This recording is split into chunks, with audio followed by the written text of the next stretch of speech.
want a resume that matches the job posting as good as possible.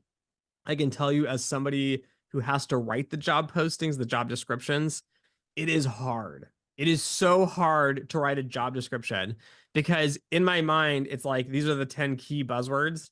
But the reality is that thinking about, even thinking about like your first year, right? Your first year on the job, you didn't come and just do one thing, right? Right.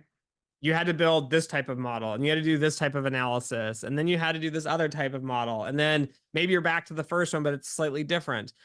It's hard for me as someone writing the job description of thinking like, what is this candidate going to do over their first 1 year or 2 year phase here? Trying to define what they could be doing because they could be doing a bunch of stuff. And so again, if you're writing a resume that's very focused on one skill set, I'd recommend students look for the job description at like 5 or 6 or 7 different companies and see what everybody's talking about, and then try to Right. just get those skills on the resume. The perfect resume will vary though a lot based on the company's current issues. Mm. But the perfect resume often will vary wildly based on the position, based on the firm, based on their current problems.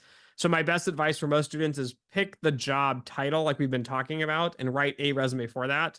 The big secret is if you want to end up in trading, but you also want to hedge and have, a quantitative analyst role at the same time, just write 2 resumes and Yeah. just do separate projects that are relevant to those resumes. And that will help you kind of get your foot in the door with a much more specialized resume.